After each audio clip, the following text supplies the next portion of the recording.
Hello everyone and welcome to my channel Recipe Recooked। আজকে আমি আপনাদের সঙ্গে শেয়ার করব চিংড়ি মাছের সম্পূর্ণ একটি অন্যরকম রেসিপি। রেসিপিটি করার জন্য যেহেতু আমার কুমড়ো পাতা লাগবে, তো আমি বাড়ির বাগান থেকে কুমড়ো পাতা তুলে নেব।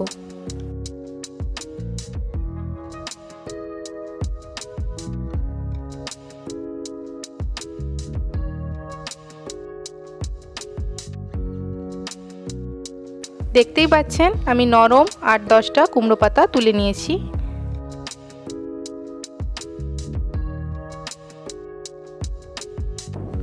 লাগছে একটু বড় সাইজের চিংড়ি মাছ।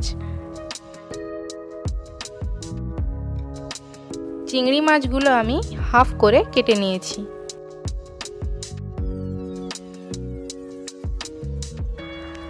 কুমড়ো পাতাটাও আমি ছোট ছোট করে কুচিয়ে নিয়েছি।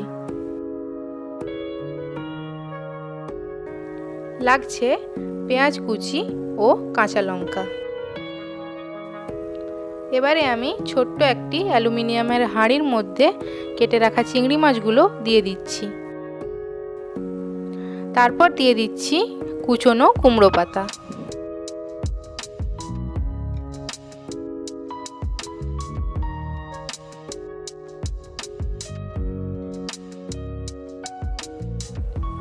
দিয়ে দিচ্ছি পেঁয়াজ কুচি ও চিড়ে রাখা কাঁচা লঙ্কা।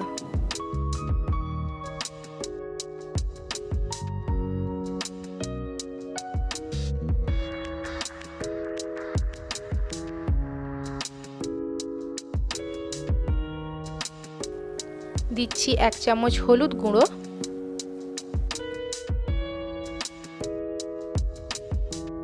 স্বাদ মতো লঙ্কা গুঁড়ো,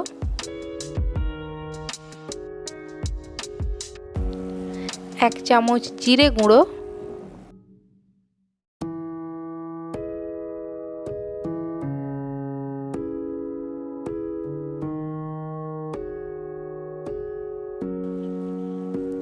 ও স্বাদ মতো নুন।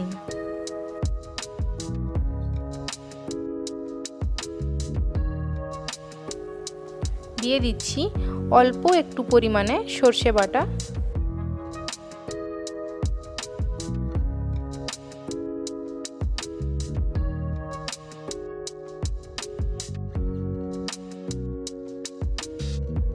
দিয়ে দিচ্ছি সর্ষের তেল।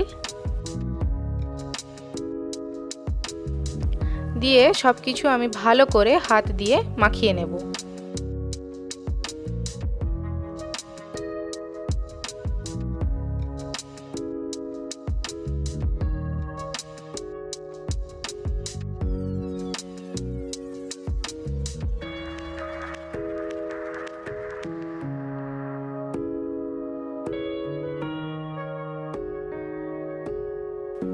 সবকিছু ভালো করে মাখিয়ে নেওয়া হয়ে গেছে। এবার আমি ওর মধ্যে দিয়ে দিচ্ছি আগে থেকে বেটে রাখা সর্ষের জল অল্প পরিমাণে।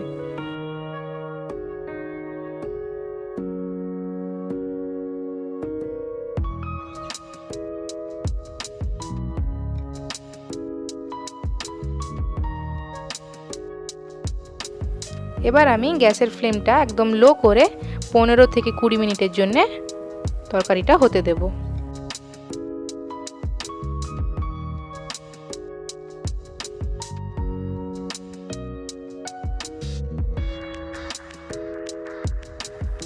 মাঝে মাঝে তরকারিটা খুলে একটু নেড়ে নিতে হবে, দেখে নিতে হবে যে জল আছে না শুকিয়ে গেছে।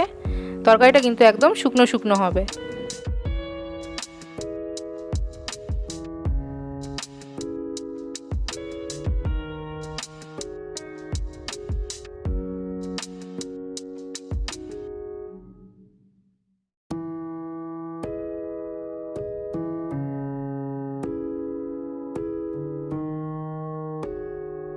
দেখতেই পাচ্ছেন তরকারিটা একদম মাখা মাখা হয়ে গেছে, জলও নেই। এবার আমি তরকারিটা আস্তে আস্তে নামিয়ে নেব।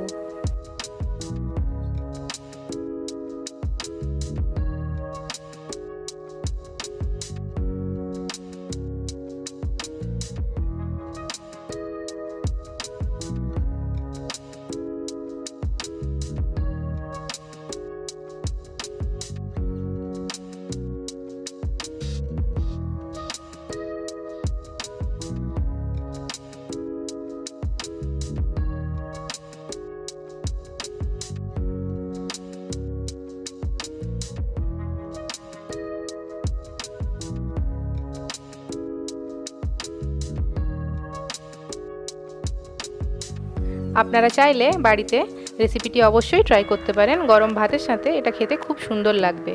আমার ভিডিওটি দেখার জন্য অসংখ্য ধন্যবাদ।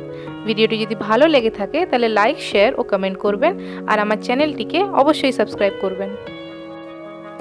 খাওয়ার আগে অল্প একটু সর্ষের তেল ছড়িয়ে নেবেন।